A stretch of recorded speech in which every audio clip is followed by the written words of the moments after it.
Bueno, vamos a ver otro resultado utilizando la función phi de Euler, conocido como el teorema de Euler. En realidad, este teorema de Euler es una generalización del teorema de Fermat que ya vimos anteriormente.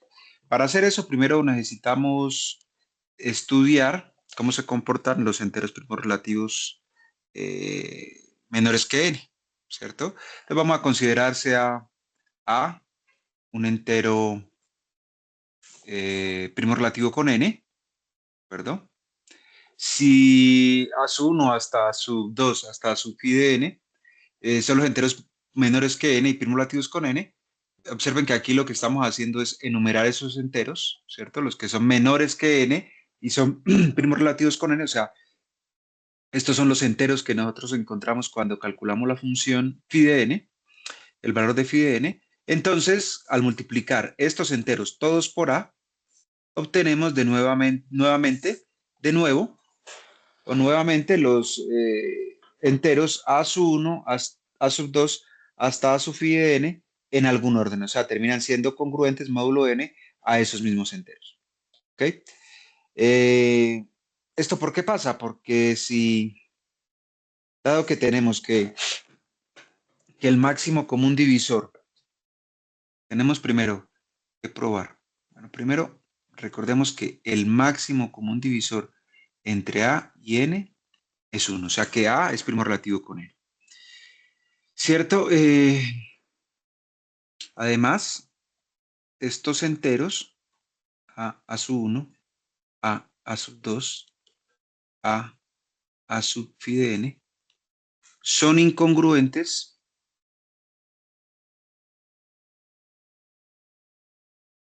módulo, módulo n. ¿Eso por qué? Porque observen que todos estos son de la forma a por a sub i, ¿cierto? Donde la a sub i el i va entre 1 y phi de n, ¿cierto? Entonces, supongamos que esto es a por a sub i, sea congruente con alguno de ellos, de esos mismos elementos, de ese conjunto, ¿sí? Entonces, como el máximo común divisor entre A y N es 1, esto es equivalente a que los podemos cancelar, ¿cierto?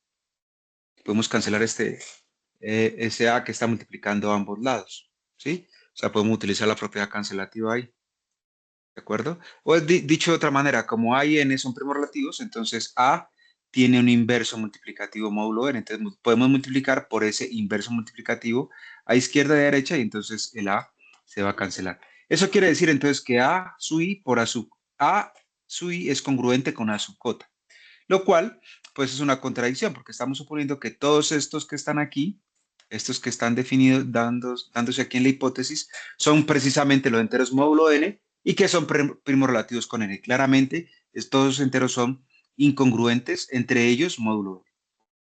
¿De acuerdo? Además, dado que el máximo común divisor, como el máximo, además, como el máximo común divisor entre a y n es 1 y el máximo común divisor entre a sub i y n también es 1, entonces,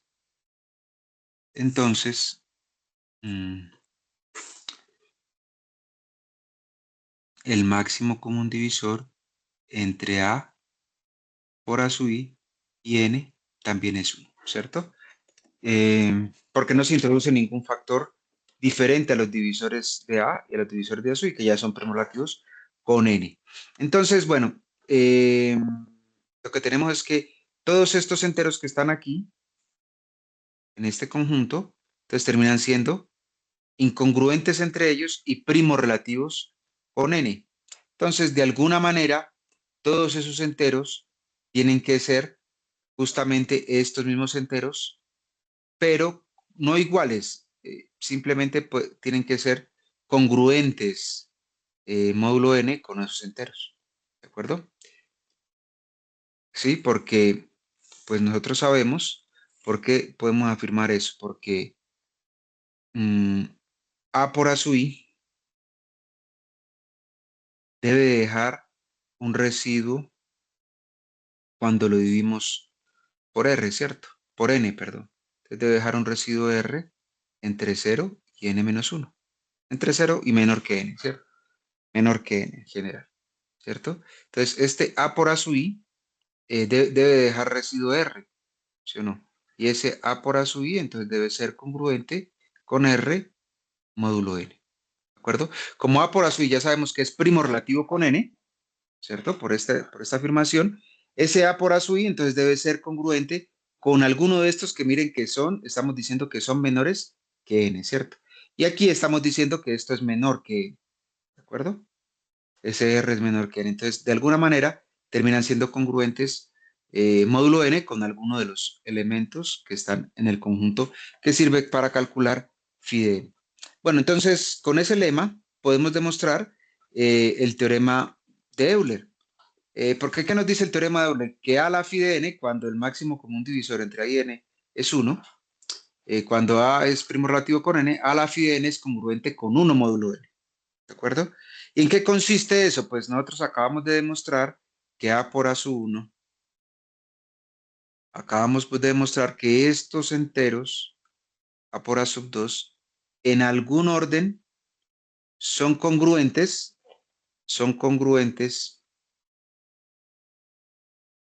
en algún orden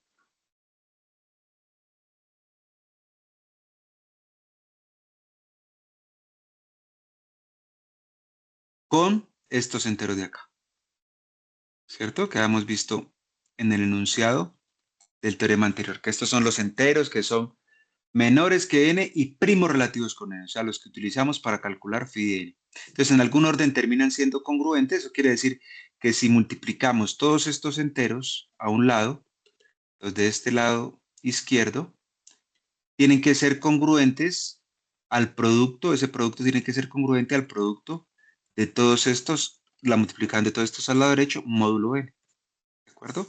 Pero ahí observen que aquí va a aparecer A por A por A. ¿Cuántas veces? El número de veces que aparece este subíndice, que es phi de n, o sea que aquí me va a quedar a phi de n, a la phi de n, por el producto de a sub 1 por a sub 2 por a sub phi de n, ¿cierto? Y esto es congruente por ese mismo producto, es congruente a ese mismo producto, ¿cierto? Módulo n, ¿sí? ¿Ok? Entonces, ahora si observamos este entero, y este entero es el mismo, y de nuevo, tenemos que cada uno de ellos es primo relativo con n, ¿cierto? Tenemos que el máximo común divisor por como los tomamos es primo relativo con n para todo i, ¿sí o no? O sea, que eso significa que el máximo común divisor, si los multiplicamos todos con phi de n, también es 1, o sea, ese entero es primo relativo con n. Eso quiere decir que tiene un inverso multiplicativo o que podemos utilizar la propiedad cancelativa y cancelar aquí, ¿cierto? Y entonces nos va a quedar que a la phi de n es congruente. Si cancelamos acá a este lado, solamente nos queda 1 módulo n, que era lo que queríamos demostrar, ¿sí? Bueno, una aplicación de lo que acabamos de demostrar, pues es justamente el pequeño teorema de Fermat, el teorema de Fermat, que dice que si P es un número primo y P no divide a A, o sea, P es primo relativo con A, entonces A la P menos 1 es congruente con un módulo P. ¿Por qué resulta ser una aplicación directa? Porque si P es primo, nosotros vimos anteriormente que phi de P es P menos 1, ¿cierto? Entonces, por el teorema de Euler, ¿cierto? A la phi de P es congruente con 1 módulo P. Pero phi de P, ya vimos que es P menos 1, o sea que esto es lo mismo que decir que a la P menos 1 es congruente con 1 módulo P, que es el pequeño teorema de Fermat. Bueno, algunas de las aplicaciones con las que se puede utilizar el teorema de Fermat, perdón, el teorema de Euler, son similares a las formas o a las aplicaciones que utilizábamos donde utilizábamos el pequeño teorema de Fermat, solo que ahora lo podemos hacer con números compuestos. Por ejemplo, aquí lo que nos piden es encontrar las dos últimas cifras de 3 a la 256. Si observamos 3 a la 256 y nos piden las dos últimas cifras, lo que nos piden es encontrar con quién es congruente 3 a la 256 módulo 100. Hacer módulo 100 nos va a dar las dos últimas cifras, ¿cierto? Bueno, entonces para eso podemos utilizar el teorema de Euler, observar que phi de 100, por ejemplo, que es phi de 2 a la 2 por 5 a la 2, ¿cierto? Que 2 a la 2 por 5 a la 2, o sea, 4 por 25 es 100, es lo mismo que phi de 2 a la 2 por phi de 5 a la 2. ¿Por qué? Porque phi es una función multiplicativa, entonces esto es 2 a la 2 menos 2 por 5 a la 2 menos 5, o sea, esto es lo mismo que 2 por 25 menos 5, que es 20, o sea que esto es que phi de 100 es 40, ¿de acuerdo? Entonces, voy a subir un poco aquí. Apliquemos esta, ¿cierto? Entonces,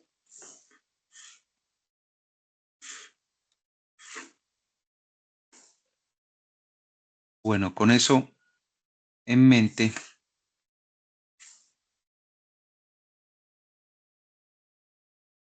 ya tenemos, eh, se puede regresar a la anterior, eso aquí. Ya habíamos calculado phi,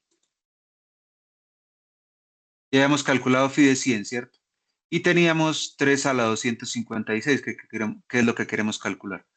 Yo duplico esta y ya tenemos otro espacio para escribir. Entonces, aquí lo que tenemos es que debemos calcular 256 qué residuo deja cuando lo dimos entre 40. ¿Cierto? Entonces, no es difícil ver o es fácil ver que esto es igual a 4 por 6. 256 es 4 por 6 más 16. O sea que esto es 3 a la 256 es congruente o igual por ahora a 3 a la 40 a la 6, ¿cierto? Por 3 a la 16. Parecido a las aplicaciones del teorema de Fermat, del pequeño teorema de Fermat, ¿cierto? Estamos utilizando la misma idea. ¿Por qué? Porque cuando hacemos congruencia módulo 100, 3 a la 40 por el teorema de Euler, 3 a la 40 es congruente con 1 módulo 100, ¿verdad? O sea, ya tenemos que 3 a la 40, es lo mismo que decir 3 a la 40 es congruente con 1 módulo 100. Entonces, 3 a la 16, esto va a quedar, esto es congruente con 1 módulo 100. A la 6 también es congruente con 1 módulo 100, entonces nos queda solamente 3 a la 16. Ese 3 a la 16, en realidad uno puede simplificarlo y hacer algunas cuentas y ver que esto es, por ejemplo, eh, bueno, 3 a la 4, ¿cierto? 3 a la 4 es 81 a la 4. 81 en realidad es menos 19 a la 4. Esto yo lo puedo calcular como menos 19 al cuadrado, o sea, yo esto lo puedo escribir así, menos 19 al cuadrado, todo al cuadrado, ¿cierto? Y esto me va a quedar aquí 361 al cuadrado, 361 módulo 100, las dos últimas cifras es 61, todo esto al cuadrado, y 61 al cuadrado uno puede verificar que esto es 21. Todo esto, por supuesto, módulo 100, ¿cierto? Todo esto es módulo 100. O sea, esto aquí, esto es congruente con 21 módulo 100. O sea que, ¿cuál es la última cifra? Las dos últimas cifras de 3 a la 256. Las dos últimas cifras son 21, ¿cierto? O sea que este teorema de Fermat, el teorema de Euler también se puede utilizar ¿cómo lo utilizamos en algunas instancias al pequeño teorema de Fermat, ¿cierto? Hay otras aplicaciones, por ejemplo, ahí tenemos otra en pantalla, es demuestre que si n es un entero impar que no es múltiplo de 5, ¿sí? Con estas condiciones, tenemos un entero impar que no es múltiplo de 5. Entonces, entero impar que no es múltiplo de 5, entonces n divide a un entero tal que todos sus dígitos es igual a 1. O sea que hay un número n tal, un número que n divide un número que es de la forma 1, 1, 1, 1, algún número de unos. ¿De acuerdo? ¿Cuál es la idea para hacer eso? Observen que dijimos que n es un entero impar, ¿cierto? O sea que phi y además que no es múltiplo de 5. O sea que podemos decir que el máximo común divisor, perdón, podemos afirmar de esas dos observaciones, de esas dos hipótesis, que el máximo común divisor entre n y 10 es 1. O sea que n es primo relativo con 10, ¿cierto? Además, el máximo común divisor entre n y 10 también es 1. Entonces, juntando esto, tenemos que el máximo común divisor entre 9n y 10 es 1. ¿De acuerdo? Bueno, y entonces, esto quiere decir que 9n es primo relativo con 10. ¿De acuerdo? Pues 10 es primo relativo con 9n. Entonces, aplicamos el teorema de Euler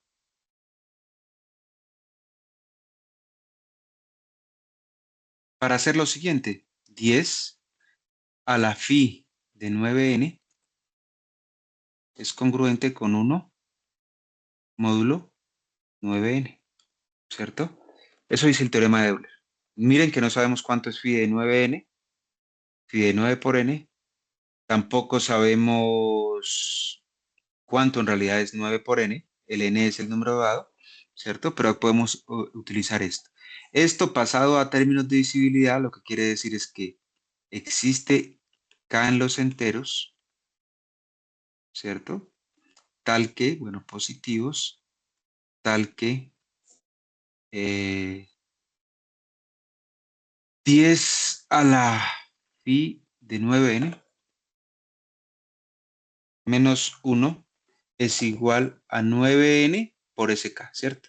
O sea, es un múltiplo de 9n por k, ¿de acuerdo? Bueno, entonces ese k por n, ¿sí o qué?